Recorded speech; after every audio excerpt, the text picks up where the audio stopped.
Buka warung 8 bulan, ini kemarin udah bikin 2 kasir dan yang sekarang kita rubah tampilan rak cikinya. Hai semuanya, Assalamualaikum. Ketemu lagi di channel Zahra Veronica.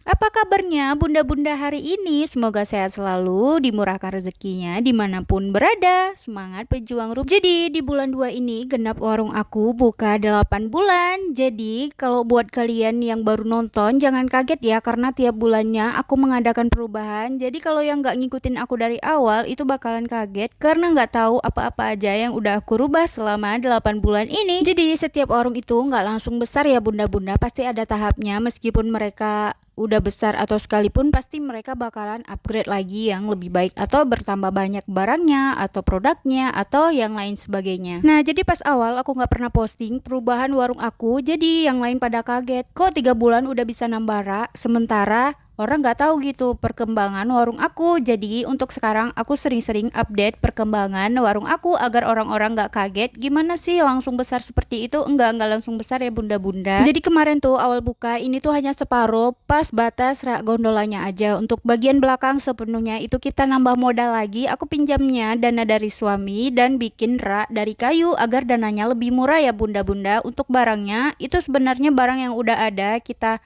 tambahnya sedikit-dikit aja, jadi rak itu terlihat penuh.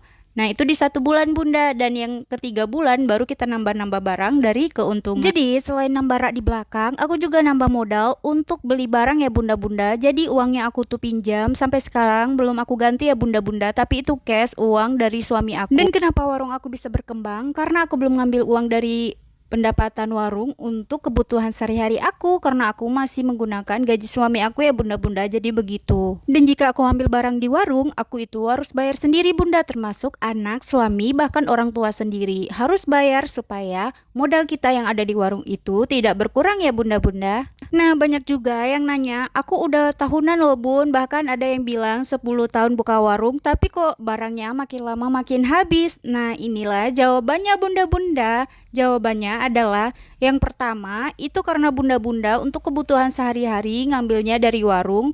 Nah dari keuntungan itu tipis ya bunda-bunda, kita harus ngambilnya sesuai, jadi kita nggak boleh melebihi batas dari penjualan kita. Nah di sini aku pertegas lagi ya bunda-bunda, aku di sini bukan mau ngajarin ya, aku cuman berbagi pengalaman aja supaya bunda-bunda warungnya juga bisa berkembang seperti aku. Semangat terus ya bunda-bunda, jangan patah semangat. Nah ada juga yang nanya, bun gimana kalau penghasilannya cuma dari warung aja, suaminya dan istri juga kerja di warung. Nah bunda-bunda, kita lihat perkembangan warungnya ya bun. Kalau rame dan penjualannya itu sesuai, bisa kok menanggung hidup kita, bahkan untuk pengeluaran yang lain-lainnya. Apalagi kalau warungnya itu rame, alhamdulillah bahkan kita bisa beli apapun itu bisa bunda. Jadi tergantung kondisi warungnya juga.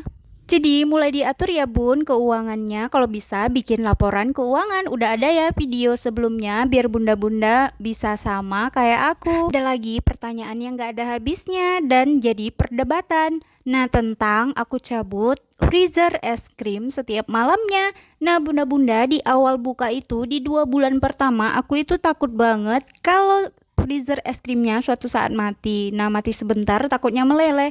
Tapi setelah 2 bulan aku buka warung, aku cabut di tiap malam. Tapi alhamdulillah itu nggak mencair sama sekali, asalkan nyusunnya nggak terlalu tinggi melebihi batas keranjangnya. Jadi kalau dihitung-hitung udah 6 bulan aku rutin tiap malam cabut freezer es krimnya, dan alhamdulillah nggak ada kendala sama sekali ya. Nah jadi begitu ya bunda-bunda, dan bukan berarti aku tuh ngajak bunda-bunda juga cabut freezer es krimnya. Kalau bunda-bunda takut ada apa-apa dengan kulkas freezernya, silakan jangan diikutin cara aku ya bun.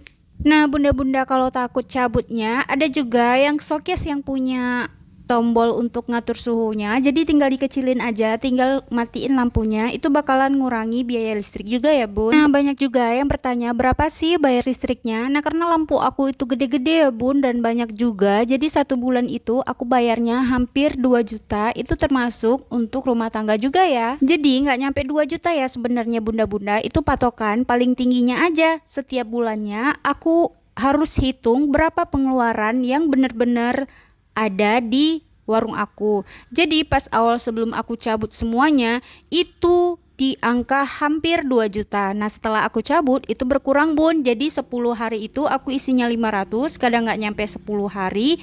Nah intinya cuman 1.500.000 lebih lah, 1.700.000, dan itu udah paling tinggi banget. Nah karena terlalu tinggi untuk pemakaian pembayaran listrik kita 1 bulan, akhirnya kemarin aku ngajukan ke PLN untuk tarif bisnis. Nah di tarif bisnis mungkin itu lebih murah ya bun, karena kalau di rumah tangga itu biayanya mahal banget bun. Nah kalau bunda-bunda mau tanya, itu syarat-syaratnya apa aja? Yang pertama fotokopi KTP yang mengajukan. Nah ini karena sewa, tapi nggak apa-apa pakai KTP kita karena kita yang punya usaha. Syarat yang kedua fotokopi surat izin usaha atau NIB ya. Yang selanjutnya foto usaha sama foto kilometer. Nah itu aja, nanti kita print kayak foto di kertas HPS. Jadi sesudah berkasnya kita ajukan, nanti bakalan disurvei warungnya dan tinggal nunggu hasilnya di ACC atau enggaknya.